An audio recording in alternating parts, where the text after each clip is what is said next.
Hi, therapy issuers. Thank you for joining in on our conversation between licensed mental health professionals.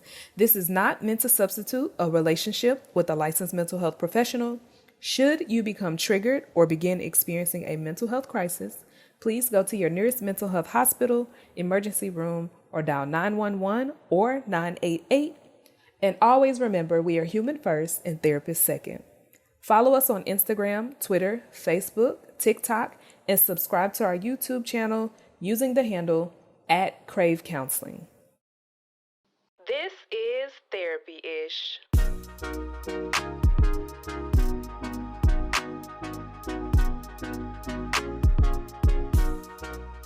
Hi, everyone. Thank you again for joining us for another episode of Therapy-ish. And today we have Miss Tryna Jackson. And I am going to we're going to be talking a little bit about burnout, workplace related stress, how to handle that, and different ways to navigate that. And so I'm going to have Tryna introduce herself and tell everyone where she's located, what she does, and how she can be reached. Hello. My name is Tryna. So you can find me at newvibestherapy.com or on Instagram at newvibestherapy. And I am currently taking on new folks. I see folks in person and virtually. And for the most part, I see a lot of folks in the queer community and BIPOC community. So that is my jam. Okay. And a lot of the people I see are part of the 20-somethings group. So a lot of college students, a lot of folks entering into 30s. So yeah, it's a bit about me and who I see. Okay. Where are you located in Austin? Yes, so my office is right off of North Lamar. So if you know where the Half Price Books is on North Lamar, I am right behind that. So you can find me there if you want to do it in person, or virtual all across Texas is open too. Okay. Do you accept insurance? I do not. So I'm all private pay. I start at $100 per session, but I also have sliding scale slots open. So if that's something you're interested in, you can always send me an email or a message about that too. Okay, sounds good. Well, thanks for sharing that. I'm pretty sure it'll be some folks that may need the information down the line. So before we jump into talking about work-life balance, let's talk about toxic work environments. What are some overt ways in which the workplace can be toxic? Where to begin? There are many ways that it can be toxic, but some that are coming to mind for me anyway is just workplace where there's not clear boundaries on expectations and roles. If things feel very blurred, I'd say is a big one. And then also just unrealistic expectations. If you're given an assignment and you have a couple of hours to do it, but realistically it's going to take a couple of days, it just leads to burnout. It could be very toxic too. Okay. Yeah. So let's talk a little bit about, this is an aside. I know I didn't talk about this earlier. It's like, I kind of want to touch on toxic leadership. Because a lot of times and I'm not going to say a lot of times it's not the coworkers, but a lot of time it's management, whether it's somebody directly above you or several layers above you. Mm-hmm. How do you navigate a toxic supervisor? Whew. That's a heavy one. 'Cause even thinking about toxic supervisors, how they show up, sometimes it can feel very manipulating too. Mm-hmm. And even I can even see some gaslighting can come into play. Absolutely. When you talk about toxic leadership and all of that swirls into one. So even thinking about that, you have to be very grounded and have sense of self when dealing with folks like that too. And even as we're talking about that, things that are coming up for me is with toxic supervisors is the enabling behavior that they do with employees, whether it's not addressing gossiping or not addressing things that are going on in the work environment and letting things just kind of go under the rug and not having things addressed. It just builds up. So having a strong support system, even outside of work. Yeah. One, to add to what you just said, a lot of times when I'm like working with my clients that are dealing with work-related stress, microaggressions, unclear expectations or extreme expectations, I try to go into asking them what are some things that you can say that you feel comfortable and safe about saying. So like sentence stems is usually where we start.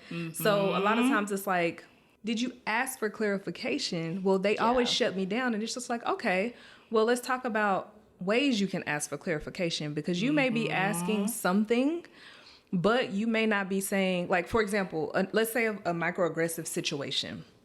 Like, oh, you look nice today. I see you did something with your hair different. I don't know if that's professional or not. Whatever. Well, it's easy to just say, well, what do you mean by that?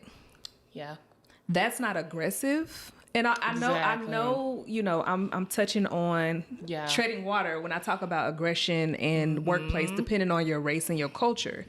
But at the same time, it's almost like when that happens, ask for clarification. Yes. And you know, I'm known for talking with my face, so sometimes I'll be like, "What you mean by that?" Yes. With the head tilt, you got to do the head tilt. Add it in there. Like I think you bring up such good points with that, because I also emphasize with folks of like, even if your voice feels shaky, and even if it feels uneasy, it's still your truth. Absolutely, it's still your truth, and it could feel uneasy, but even saying that one line, it still holds a lot of weight. That's standing up for you in that moment. So I think another thing to probably add to that is taking breaks and being okay with taking a break.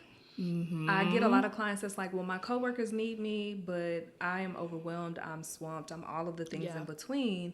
And I'm like, what good are you if you're dead? And you know, I mean that lightly, right? But I mean it seriously. Yes. What good are you? Like, you are going to be, like, I always tell folks, I'm like, you will be crispy. Like, what can you do at that point when your cup is empty? You got to refill that. Like, what's sustainable? Absolutely. Yeah. And then I would probably say my last little thing that I usually do or try to talk clients through is following up. So if you're unsure about something, you might not feel comfortable about raising your hand in the middle of a meeting because you know your supervisor can be embarrassing. They may try to little girl you, they may try to auntie you, whatever the workplace environment is like. And so when that happens, follow up via email. Hey, I noticed in the meeting, this is what you shared. This was my interpretation. Please correct me if I'm wrong. I want to make sure that I am effectively able to do my job so that all parties are satisfied. Yes. I love that piece, even with following up an email. I'm a firm believer sometimes you need to have things in black and white. Always. And especially if it's a toxic work environment. Yes. So you really need to have things in email, whatever it might be, messages, Slack, whatever y'all use, like have that in writing too. Yeah. And it's unfortunate because when you talk about toxic leaders, you kind of can, the word that immediately comes up for most people is narcissistic. Most toxic leaders have narcissistic tendencies. And of course, I use that term lightly because that is a very target word, I guess. Yeah. And not everybody is narcissistic. Sometimes people have personality disorders and they haven't disclosed that I struggle with whatever disorder, and so you may misinterpret my interactions with you. Some people don't preview with that. So I use the word narcissistic lightly because it could be somebody with a, again, personality disorder or a social disorder that impacts how they actually engage with you, even when they're not upset or even if they're not happy about the work. Okay, so what leads to burnout? Ooh. And you can talk specifically about burnout itself, and then maybe jump into burnout for clinicians if you have it in you. Ooh. The biggest one that comes up for me is boundaries. Lack of boundaries lead to burnout, and also lack of support. Fair. And I think when I think of boundaries, if we're talking about work environment, I think, and I guess this can lead into clinicians too, boundaries at work and boundaries outside of work. Like if you know you're getting off and you don't have it in you for a social hour from 7 to 9, It might be a boundary of like, okay, when I get off, I'm going to go home and just do no screen time and relax a bit. So boundaries is a big one for clinicians too. So it's like sometimes you need quiet time after. And that's okay. Sometimes you don't have it in you, and that's okay, of knowing your needs and speaking on them too. Because even outside of work or inside of, people won't know unless you say something. Absolutely. Or unless you hold that space for yourself too. What I've seen, like with clinicians, usually when they experience burnout, they start making mistakes. And when I say mistakes, I'm talking about ethical mistakes, things that they know they should not be doing because it takes a little bit more capacity to do the right thing sometimes. And so clinicians have to be, like you said, not only set boundaries in the therapeutic space or outside of therapeutic space, but set boundaries with self. It's so easy to be everything for your clients, and you just don't implement boundaries, whether it's clients. We don't text clients, but there's a lot of clinicians who do. And when you do that, you've removed all boundaries because now I have immediate access to you, especially if this is your work phone. And most clinicians who do have work phones, they have either two or they have the HIPAA compliant apps on their phone. And so, you may be off. It may be 2:00 in the morning on a Saturday morning. Yes. But that message came in and they expect a response from you because you've always given a response. Exactly. Like, so helpful to even talking clinician wise from the get go, hold your boundaries. Yeah. Hold the space. And so to revert back to just burnout with not having boundaries with regular employees, I think it reverts back to that. Toxic work environments that include managers texting you after the hour. Yes. Managers monitoring your Teams or your chat. Oh, you're online, or you need to be online when you're clocked in. And it's like, I'm doing all the other projects. You have it's a control issue. Exactly. It's a control thing. It's tough, especially in a work environment where you are working under someone, and it's like holding that space for yourself that, you know what, I'm online, but I'm working on something. And like even communicating that, and I know it's different for everyone, but I've seen folks even on Slack, like you can put online but working on task. Absolutely. Will be available after a couple of hours or whatever it might be. But it's so challenging. Yeah. So you said not having boundaries was one burnout. What was the other burnout you said? I think you gave us two. Self-awareness. Okay, I like that one. So I feel like that term in general applies to all areas of life. Yes. When a person lacks self-awareness, it impacts how you allow people to treat you. So if we talk about toxic work environments, so let's talk about it, right? So you know how in a toxic work environment, let's talk about education for a second, because we know that that could be the most toxic work environment. I'm going to just put that out there. I love my job. I enjoyed the district. Yes. And my experience with the work environment was not. But it was not the same for some of my colleagues that were not personally strong as me, and who had good interpersonal skills, and who had boundaries coming in. Yes. So when it comes to self-awareness, I think that if you know who you are, you can lead with it. Yes. So starting new employment, people say, oh, we stay late. And then we have these random meetings 3 or 4 times during the week. And it's like, oh, no, not me. You do. Yes. And I'm not going to be rude about it. But it's like, no, like that doesn't align with me. And it's not a part of my contract. Yes, other duties as assigned, but other duties as assigned within reason. And if you're not paying me. Exactly. I'm not required to do it. It's not a part of my things. Now, of course, you want to talk to an employment lawyer about that. So it depends on the environment and what the contract has listed. Yeah. But I said all that to say is that we've all seen people in the education system when they start throwing down those random meetings, right? We got to stay until 6:00. There was an incident that happened on campus and we need to talk about it. Or we just need to stay till 6:00. It might not even be a reason sometimes. Sometimes they just got something to say. Yep. That is so true. But there's always at least 5 out of the entire campus that's like, no, I'm going home. Yeah. And you never see the principal, the admin chase them down. They do not. But when it comes to you, they know you're not going to say no. Yeah. Because you don't have the strength to set boundaries. Yes. And you don't feel self-confident or confident enough to be able to say no. Yeah. So when you talk about self-awareness, that just brought up a lot for me. But that's yes. No, it's very present. Because it's like having that sense of self and like also really tapping into your values. Like what's important? What's your core? What's your values? Like most folks, you may have kiddos, partner, whatever may be going on to go home to, and that's interrupting that time.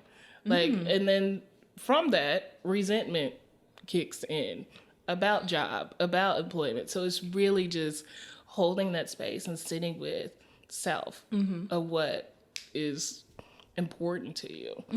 Absolutely.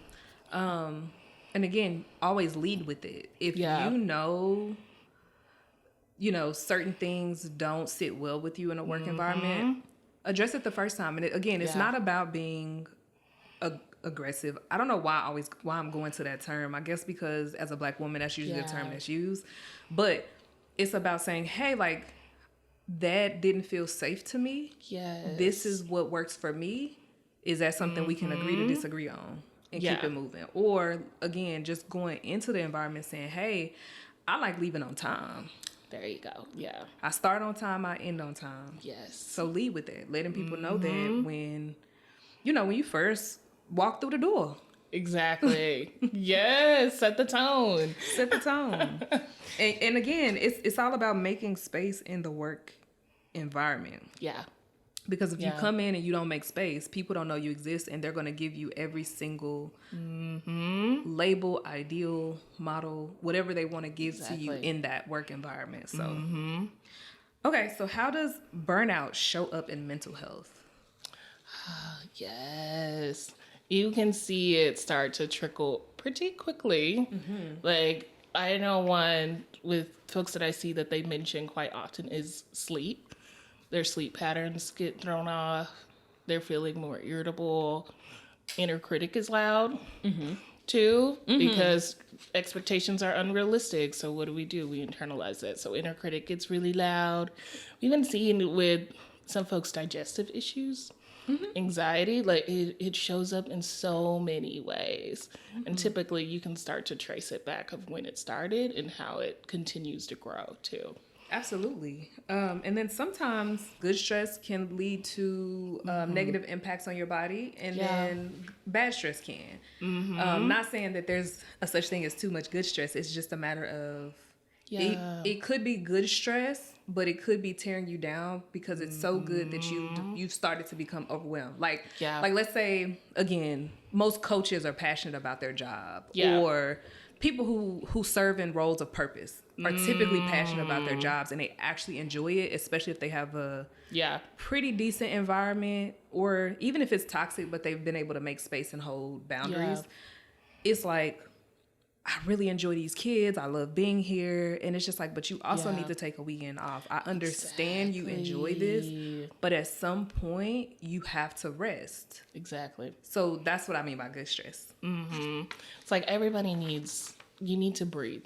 Like give yourself a moment to come up from air, whatever that looks like. Absolutely. Yeah. Resetting. Usually people who experience burnout typically experience irritability in the workplace. Yeah. But they also start to experience low motivation and typically poor sleep patterns. I even think of those folks that stay late or go home, clock back in, get on laptop, continue working. It just disrupts so much. Absolutely. So much with that too. But it also takes away your individuality, because if this is all you spend your time doing, how do you know who you are? How are you growing? How are you making time to develop into the person you think you deserve or want to be?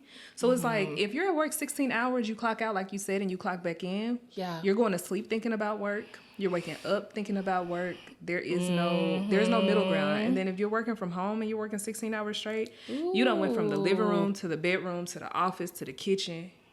you haven't made Yeah. space for yourself. So it's like it No. starts to alter who you are. You start to lose your personality. You start to lose who you are because this becomes who you are. Yes. You bring up such a good point with that, because work from home is a whole beast in itself. This home is peace. It should be peace. Should be. It should be peace. And when that is interrupted in some way, and you're also bringing it in later times at night or earlier in the morning, it's a whole different thing too. Yeah. Takes away Yeah. from your libido, your pleasure, your safety. Yeah, Because every space is unsafe if you fear that you're going to get fired. exactly. Yeah, it does a lot. I'm talking about it just shifts an entire It does. person. It really does. It does. I even think with that, like, I know some folks think like, oh, I'll take a couple of days off or I'll take a week off and I'll be better. Like, I won't feel burnt out when I come back. But burnout really does require a lot of restructuring at work and outside of that too. Absolutely, you Yeah. can't leave for 2 weeks, come back, and then you jump right back into that environment. You went from survival to non-survival back into survival, Yes. or active survival to passive survival back to active survival. Exactly. So, okay.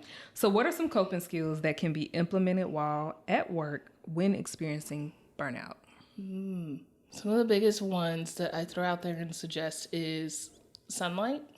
If you can, get out of the cubicle, get out of the desk, and even if you were just going out for 2 minutes, feel the sun. If you are night shift, if you can go out at sunset, feel the sun. Just get a little bit of that vitamin D in your system. And another one I emphasize is movement. Absolutely. Even if it's just stretching fingers, wiggle toes, stand up, do a little mountain pose, yoga, whatever it might be, like some sort of movement. And if you are able to get out of the office, out of your house, do a lap.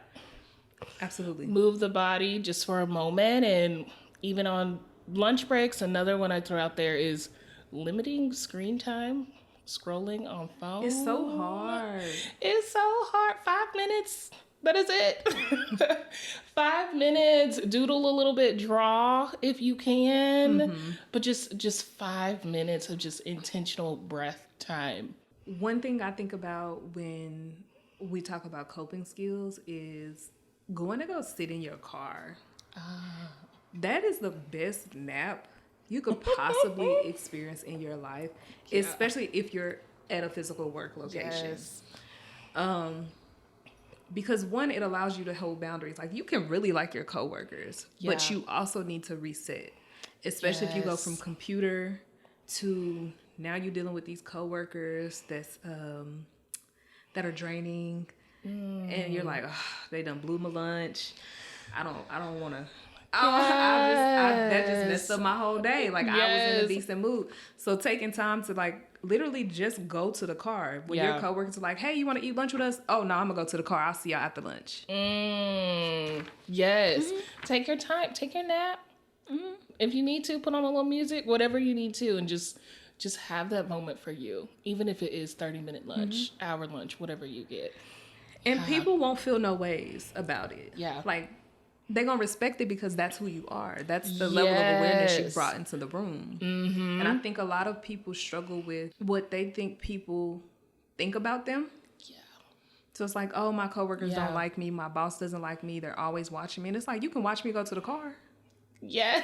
You're not going to watch me eat my good lunch. Yes. And act like you like me and ask me what my spouse cooked me for lunch. You're not going to do that. I Not to me. love that. No. But what you're saying, it was just making me think of a situation where I used to work one time a while back where people would feel very hesitant with shutting their office doors. Like, they felt like they should keep their office door at all times so people could come in and say hello and, like, chit chat. And one thing I even emphasize now with clients is, like, it's okay to shut your door. You don't want to be bothered. You need a moment to have your lunch, or if you're in between seeing people, it's okay to shut your door.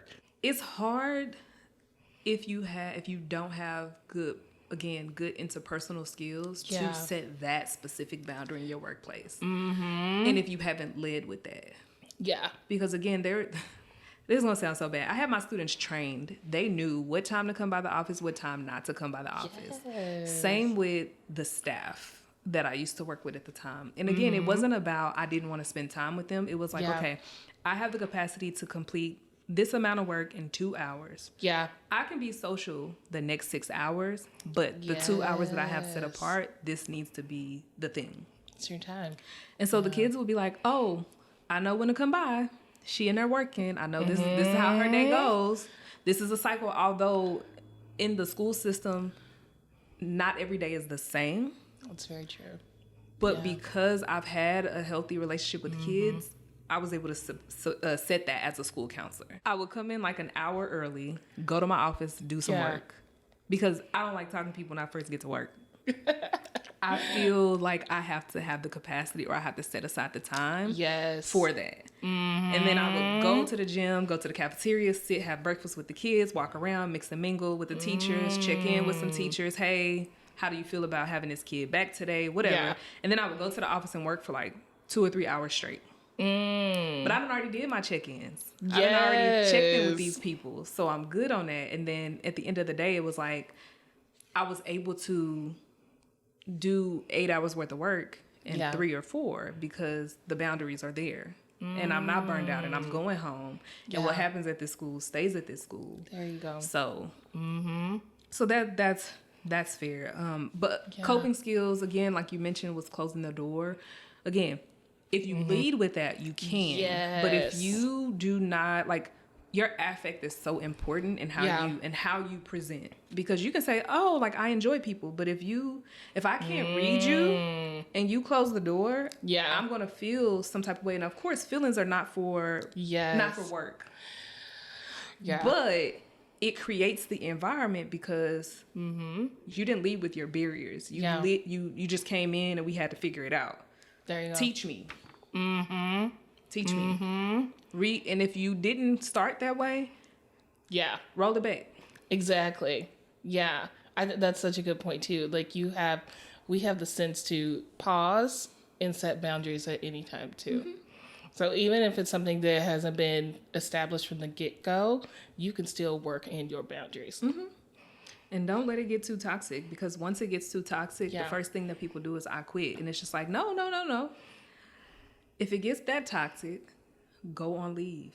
Yes. Now, again, I'm not saying manipulate the system. That's not what I'm saying. But what I am saying is, if it's to the point to where you feel like you need to quit, it sounds like you need to be on leave. Yeah. But you have to make sure that you've done everything in the order it's supposed to be done to be able to effectively go on leave. Exactly. And making sure that you have benefits in place so that you still have income and benefits during that time off. Yeah. Yeah. And then when you go on leave, you come back and you set new boundaries. There you go. It's like new hair, who dis? Yes. So you just come in with a new attitude. Hey, Susie, such. Oh, I won't be able to do that, but I can support you with this. Yes. I can be a team player this way, but I can't that way. There you go. Thank you for helping me today. I'll see y'all tomorrow. Like, you can come in with a whole new spirit. Exactly. And come in with a positive spirit with boundaries. There you go. Because before you be like, I'm not doing that. It's like, oh no, I can do this part of it. I have the capacity to help you with this, but I don't. Hey, come back in 10 minutes. If it's still an issue, I can help you in 10 minutes, but I don't have the capacity in this 1 to 9 minutes. I just don't. Yes. So coping skills includes just speaking up. Okay. So what resources are available from large corporations? So if there's companies that have employees, like usually what resources are available?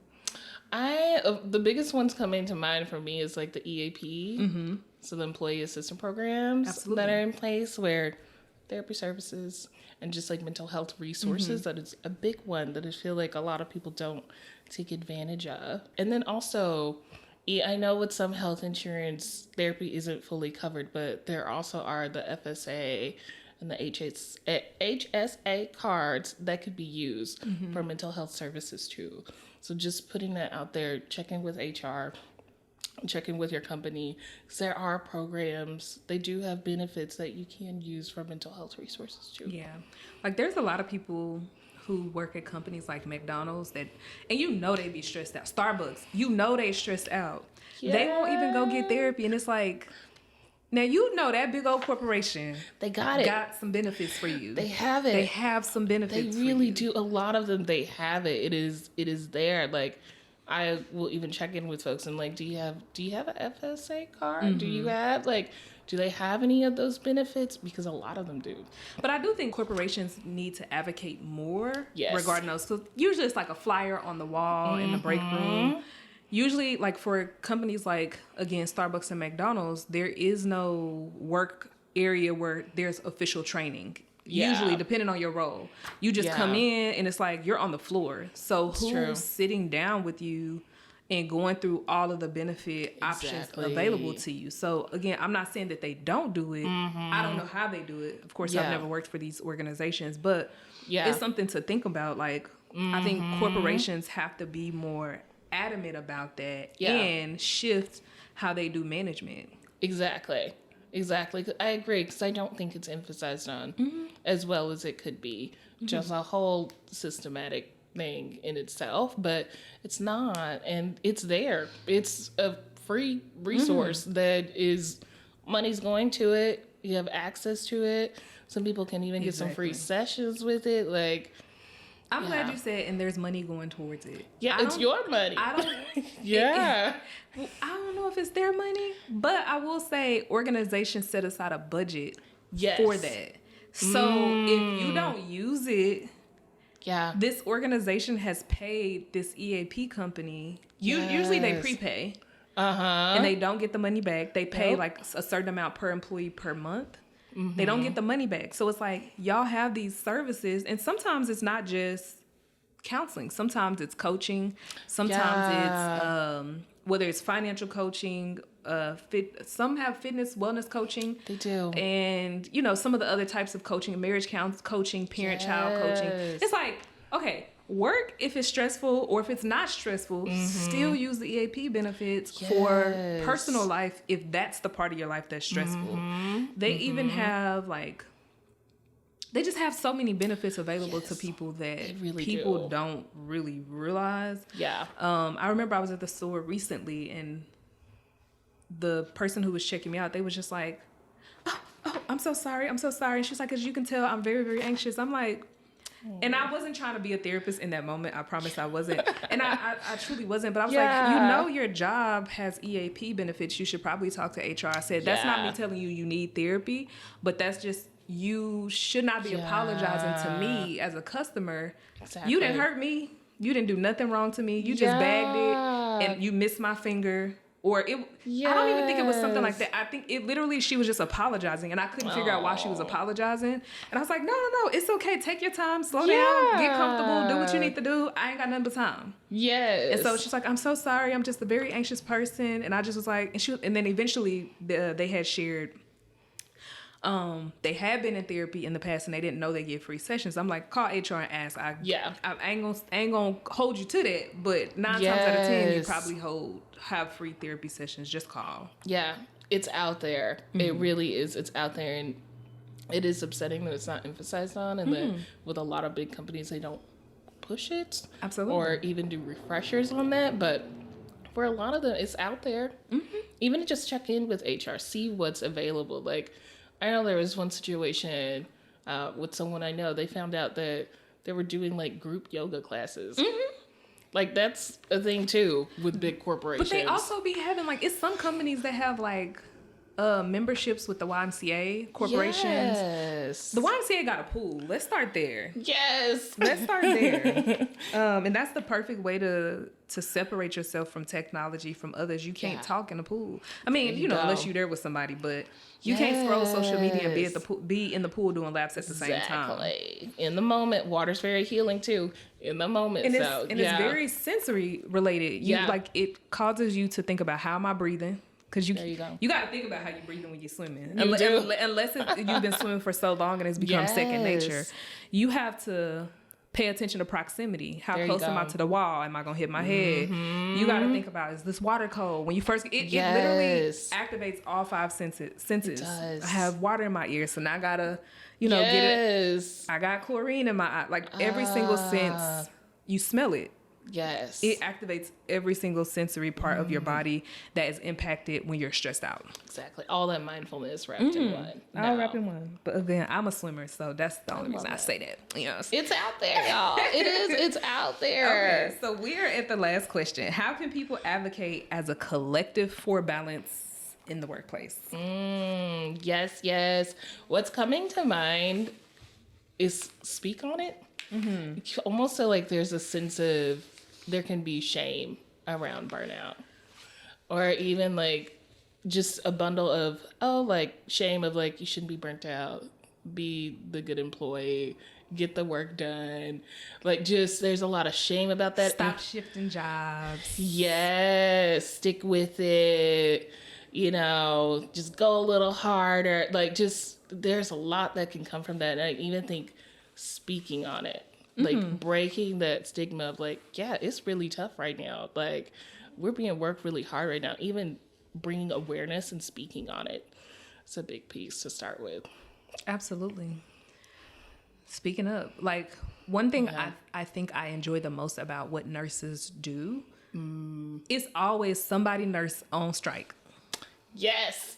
Because of, and again, it might not necessarily be the toxic work environment as far as coworkers and different things like that. Yeah. It may be toxic work environments because we're short staffed and we got we have a low number of clinicians on the floor who can serve the high number of patients that we have here. Baby, them nurses will go on strike in a heartbeat. They will, and then they'll say, "We'll be back." The next They will day. be back. They will, And they have to. Most times, they have to take them back. Now, I've seen corporations start fighting back against that. That recently happened in Austin, I think, like a couple of weeks ago. I've seen that. The nurses tried to go back the next day, They and they were standing like, out there. We got a temp contract with this company, and we have to fulfill the contract we have. So y'all out of job. I did. I seen that. I think that recently happened. That was. So That's it's a like, fresh one. advocate within reason. Yes, advocate within reason. Protect yourself. I know, but I think the fact that people speak their truth and can speak it to one another, it just shifts. It shifts things. You're not alone. Absolutely. Like I think in burnout, it can be feel a lot of isolation there of like, wow, like I'm bringing down the team. Like this is on me. Like I'm doing all, but even like speaking truth on that can just be so powerful in itself. And then there was one thing you said earlier where you mentioned, I think as a collective, speaking up, groups, of course, create empowerment in so many ways. But also, it's almost like you have to say something. Yeah. Because I don't know that I'm hurting you if I don't know that I'm hurting you. So true. Yeah. I could think this is an aside. It's like kind of like mother-daughter relationships. Yeah. If you ask a mother how their relationship is with their daughter, they're going to say it's perfect. If you ask a daughter how their relationship is with their mother, it's going to be hit or miss. Yeah. Yeah. And it's like, oh, we have a good relationship, but she don't know me, or he don't know me, or they don't know me. So it's the same with the workplace. You ask your boss, oh, the company is great. Really? Is it? Who did you ask? Yes. That's the first question. Yes. That's the first question people ask. Who'd you ask that? Because if you ask them, they're gonna lie to you. Their experience is great, but the people at the bottom, it's not. Exactly. I know that does take a lot of courage to do. It's not easy. Like, it's not easy to speak truth and speak your truth. And it can be very rattling, but it's also so crucial. Again, I don't know if I'm hurting you if you don't tell me. Yeah. Yeah. I even throw in there, we mentioned HR and benefits a little earlier, but even being able to speak to HR and higher ups too. That's also a piece in this. Like, being able to have difficult conversations for change. It's hard though. Yeah. Because depending on where you work at, right? You don't know who's bumping elbows with person in HR. That's true. And so it's like HR, human resources, is meant to protect, from my understanding of it, is meant to protect the company. While also advocating for the employee. Yes. Now, if there are friendships involved, strong interpersonal relationships involved, that's where it becomes hard, because if I know my boss is best friends with the person who's over complaints, that's tough. I ain't got nothing to say. Exactly. That even makes me think of like one of the first things that we talked about of like what makes like toxic work environment and leadership is when you can see those blurred lines. Yeah. That gives you a big tell too of like if you can clearly see someone that's over HR where employee complaints or concerns can even go to, where that is so blurred. That's concerning. It's always like, I'ma just head out. Bye, y'all. Bye. I'ma just quit. All right, so thanks for having this conversation with me. Clearly, I be having a lot to say. So a lot of people, when they meet me, they be like, she don't talk. She seems mean. And I'm like, I really be having a lot to say, but y'all really don't be talking about nothing. So yeah, I don't care that the sky is blue. So a lot of times, like, my social cues are off, but I usually let people know that. Yeah. I let people know that. But if it's something good we talking about, if it's deep, if it's fulfilling, I can talk all day. I can talk all day. Thank you for having me. Absolutely. So tell us a little bit more again about where you are, your company name. Can you spell that too? Yes. And then we'll end on that. Yes. So New Vibes, NEWVIBES. Just newvibestherapy.com. I'm off of North Lamar if you like in person, but if you're virtual, that's okay, as long as you're in Texas. And I see a little bit of everybody too. And I do consultation calls, so we can always chit chat, see if it's a good fit, and then go from there. Absolutely. Well, we'll end on that note. Thanks again for coming. Thank you for having me.